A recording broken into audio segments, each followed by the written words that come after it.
네, 우리가 지난주까지 예수님과 종교 지도자들 간의 논쟁에 대해서 살펴봤습니다. 그리고 오늘은 논쟁을 다 끝내신 다음에 일어난 일화입니다.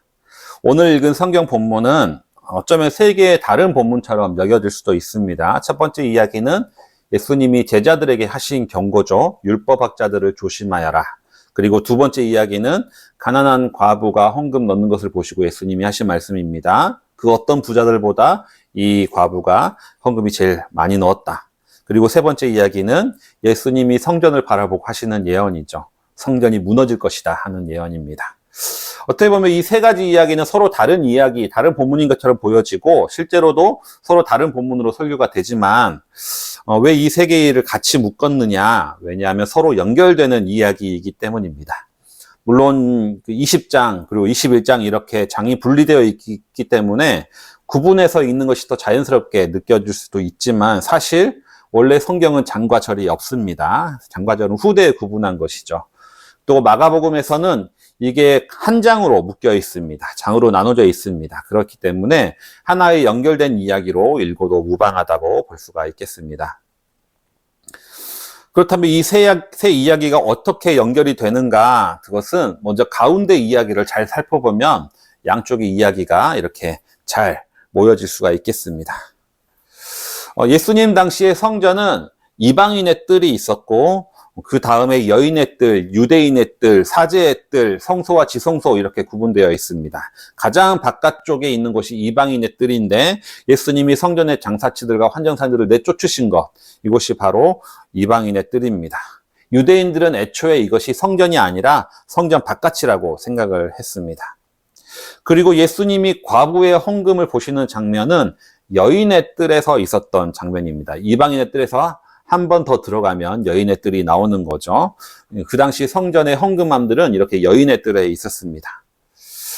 이방인의 뜰이 말로는 이방인을 받아들이는 이방인의 뜰인 것 같지만 그 공간이 사실은 이방인이 성전 안으로 들어오지 못하게 배제하는 공간이었다면 여인의 뜰도 마찬가지입니다. 여인의 뜰이 그냥 여성 전용 공간이 아니라 남자, 여자, 아이들 다 입장 가능합니다. 다만 여인은 여기까지만 들어올 수 있다는 거죠. 그 안에는 이제 남자들만 들어갈 수 있습니다. 여인은 여기까지만 들어오라는 것으로 여인의 뜰도 여인에 대한 차별과 배제의 공간이라고 볼 수가 있습니다. 원래 솔로몬 성전에는 여인의 뜰이 없었습니다. 원래 성전에는 그냥 안쪽들과 바깥쪽들로 구분이 되어 있었고 남녀 구별도 없었고 차별도 없었습니다. 그런데 종교 지도자들이 언젠가부터 자신의 지위를 신성화하기 위해서 이렇게 헤롯 성전을 지으면서는 남녀를 계급으로 갈라놓은 겁니다. 인도의 브라만 계급이 자신들의 계급이 유지되게 하기 위해서 카스트 제도를 만든 것과 마찬가지로 비슷한 원리인 거죠. 벨기에가 루안다를 장악한 후에 서로 잘 어울려 살고 있는 후투족과 투치족을 계급을 나누어 통치한 것도 비슷한 원리라고 볼 수가 있겠습니다. 남자와 여자를 이렇게 계급지어 분류해 놓으면 남녀 갈등은 심해지지만 그 위에 있는 종교 지도자들에 대한 불만은 사라지게 되는 거죠. 그러면서 이 계급이 고착화되는 겁니다. 이렇게 여인들은 그 안까지 들어가지 못하고 그 여인의 뜰까지만 들어갈 수 있었는데 재밌는 것은 헌금함은 또 이 여인의 뜰에 있었다는 겁니다. 여성들은 더 안으로는 못 들어오지만 헌금은 내라는 거죠. 헌금은 내라는 겁니다. 더 들어오지 못하지만.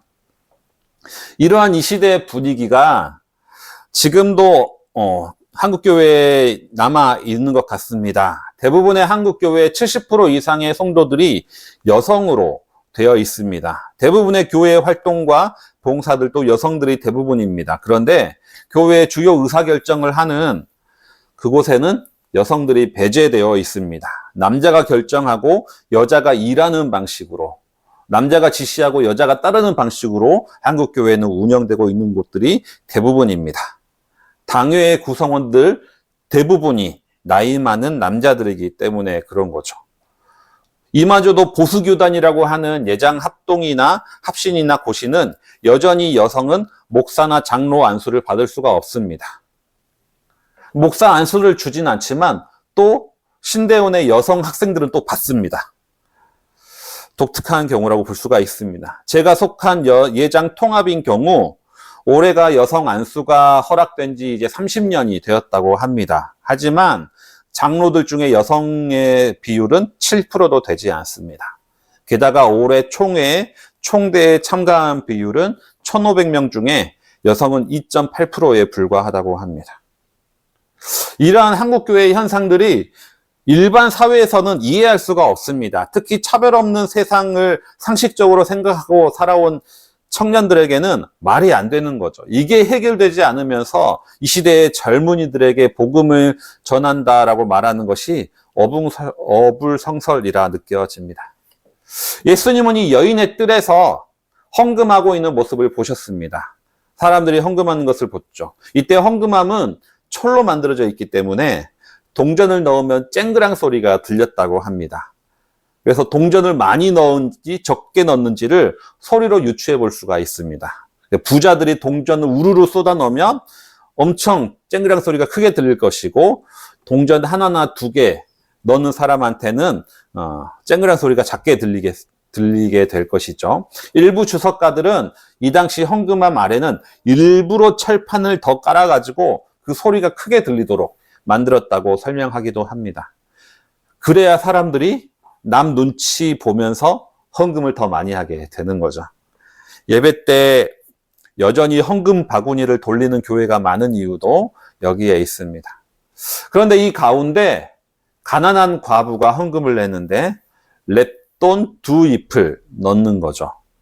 렙돈은 우리가 이 당시 하루 일당을 한 데나리온이라고 하는데, 데나리온의 64분의 1 정도 된다고 합니다.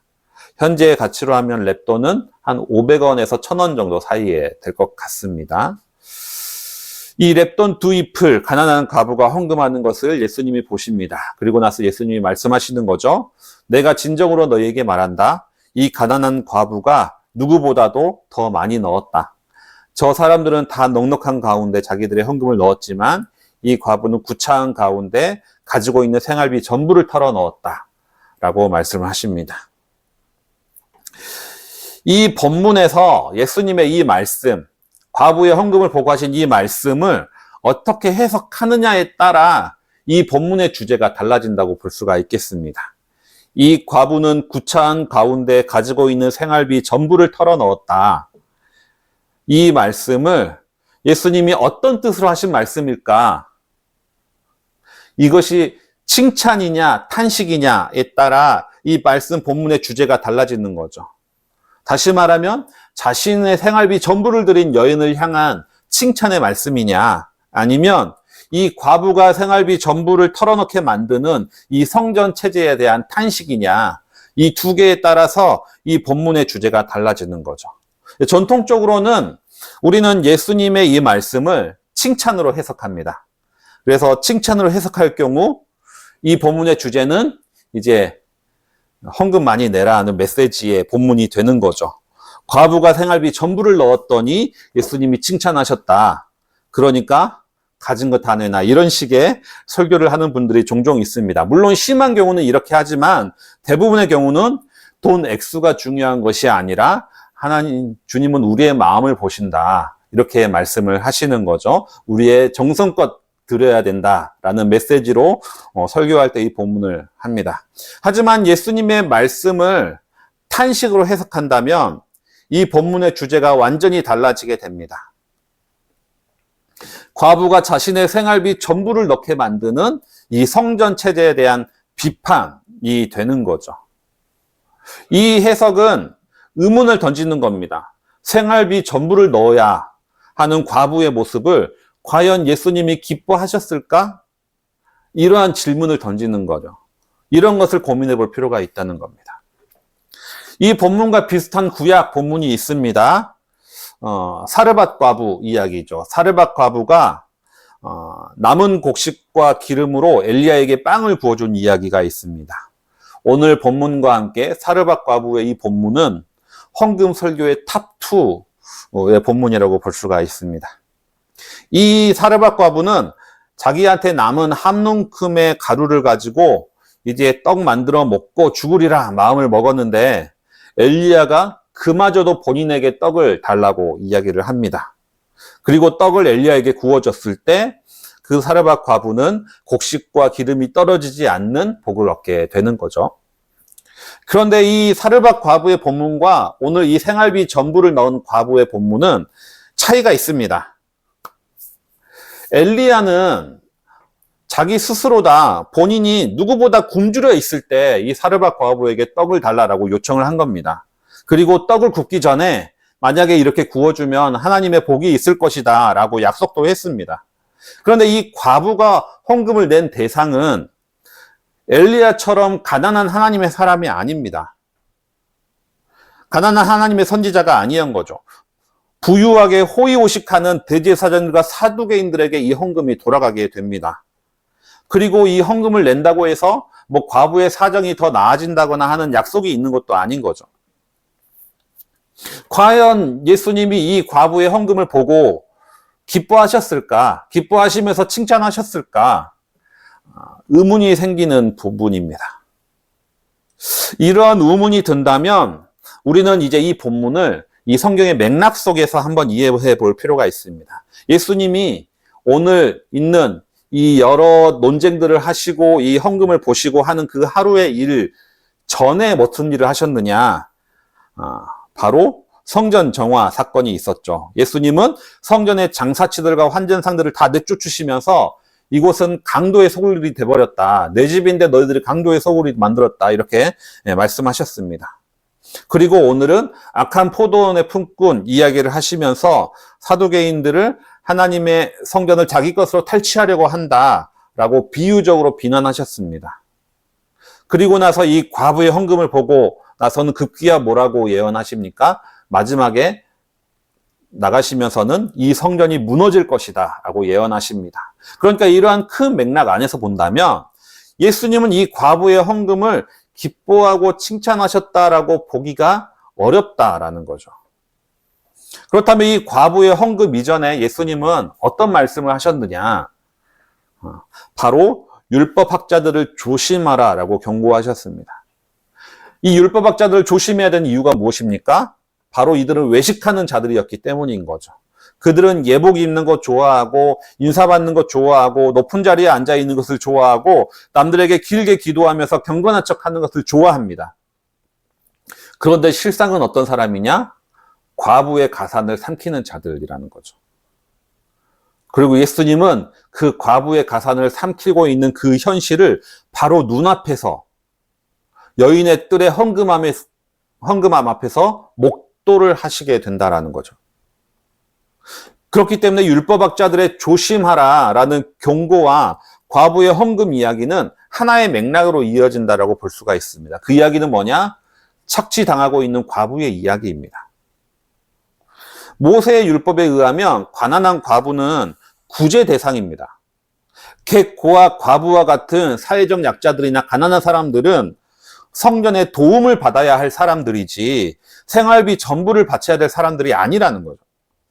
그런데 모든 사람들이 보는 앞에서 이 과부가 생활비 전부를 넣고 있는데 이 율법학자들이라는 것이 어떻게 대체 율법을 해석하고 있기 이런 일들이 일어나냐는 거죠. 부유한 종교 지도자들이 가난한 자를 착취하고 있는 것을 정당하게 해석하고 있는 것이 아닌가. 율법학자들의 해석이 이렇지 않느냐라는 말씀입니다.